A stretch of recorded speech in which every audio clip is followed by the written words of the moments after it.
I'm Carol Ross Barney. I was born here in 1949. I am an architect. I was born in Chicago. I'm a native. I have a big family, typical post-war. I'm the oldest of 8 children. My father was a management consultant, which is kind of like a post-war occupation. And he was head of the European, actually the overseas division of an American management consulting firm. So when I was about, I think I was 8, we all packed up and moved to Europe. But my dad was, he had offices in London and in Zurich. And we actually lived for most of the time in Düsseldorf, which was sort of the capital of the European recovery. And it was a really interesting time, and I think it had an effect on me wanting to be an architect or being interested in building, because at that point, this was 1958 in recovering Germany. And as a child, I saw cities that had been devastated, completely leveled by the war, and they were being rebuilt. So it was really, I was very impressionable. I do remember that vividly, the rebuilding of European cities. At the same time, though, if you remember the 60s, it was really a brave time. Kennedy, in his inaugural address, challenged Americans to figure out what they could do rather than wait around for entitlements. The energy, the faith, the devotion which we bring to this endeavor will light our country and all who serve it. And the glow from that fire can truly light the world. And so, my fellow Americans, ask not what your country can do for you, ask what you can do for your country. And so I had this feeling that although I loved drawing, painting, art in general, that I had to do something bigger that would save the world. And on my own, I figured out, or I thought, that that might be architecture. So I went to see my guidance counselor, and I told her I wanted to be an architect, because at that time the profession was probably 97 or 98% male. And she didn't flinch. Great woman. I think she put me on my pathway. She said, okay, I'll find out what schools you should apply to. So I enrolled at the University of Illinois, pretty much unaware that I would be one of almost no women. And in fact, in my freshman class of 300, there were only 12 women. When I graduated from the University of Illinois in 1971, architecture is really vulnerable to economic conditions, and there weren't a lot of jobs. So I decided that I would join the Peace Corps instead of going into practice immediately. And I joined, and I was sent to Costa Rica. So I was a volunteer in Costa Rica during my Peace Corps service. And my job there was, I was assigned to a group that was supporting the national parks of Costa Rica. Costa Rica has one of the most diverse ecologies. And our job was to help the Costa Rican national parks establish protective environments for their endangered ecologies. And in that capacity, I became really aware of the balance that we have in nature between change and not change, between different species. And as my career continued, it became really evident that balance, which is now called sustainable design, was extraordinarily important, not just to parks in Costa Rica, but to making healthy cities and healthy buildings. And so really that was the first time that this idea that there were all these pieces that had to be balanced struck me. But right now I believe it's the singularly most important challenge that we face is basically saving the planet, making changes to the way we live so that we live in harmony with the earth.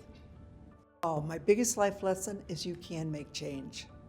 My second life lesson is change is inevitable, so make good change. And then my third life lesson is it takes a lot of people. So you have to work with people. It takes team.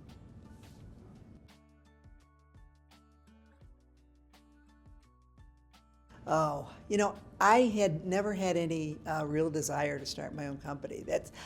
I understand it in a lot of people that that's a big goal.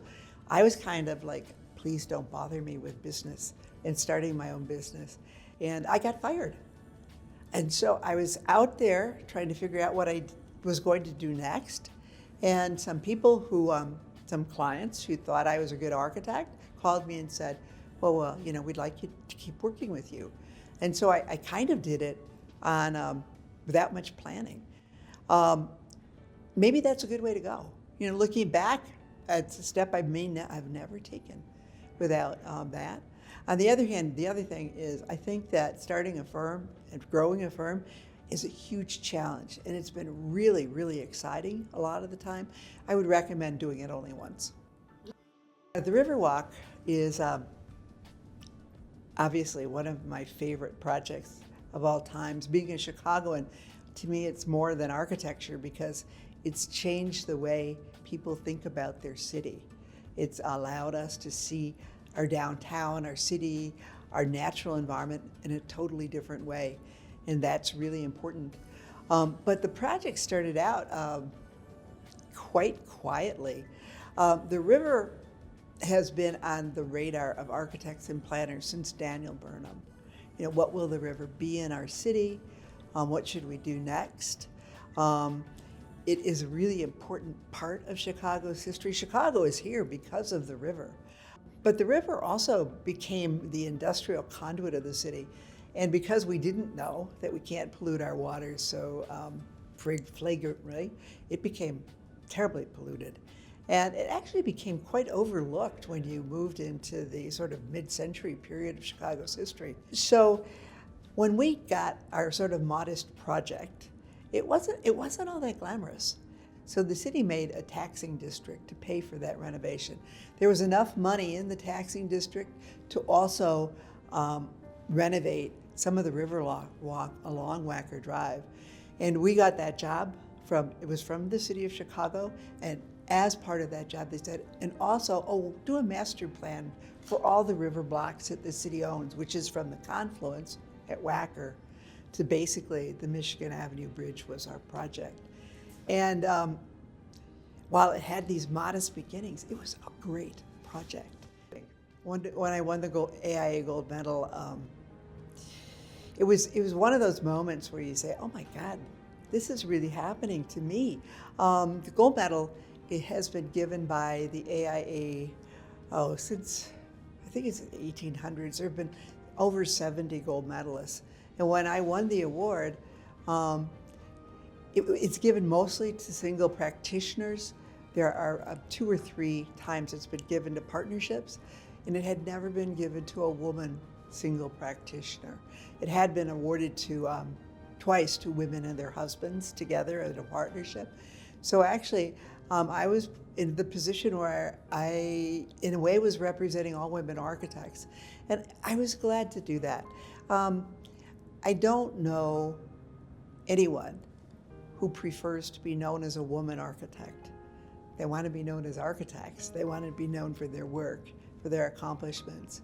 But I have to be honest with myself that winning the gold wasn't just important for me.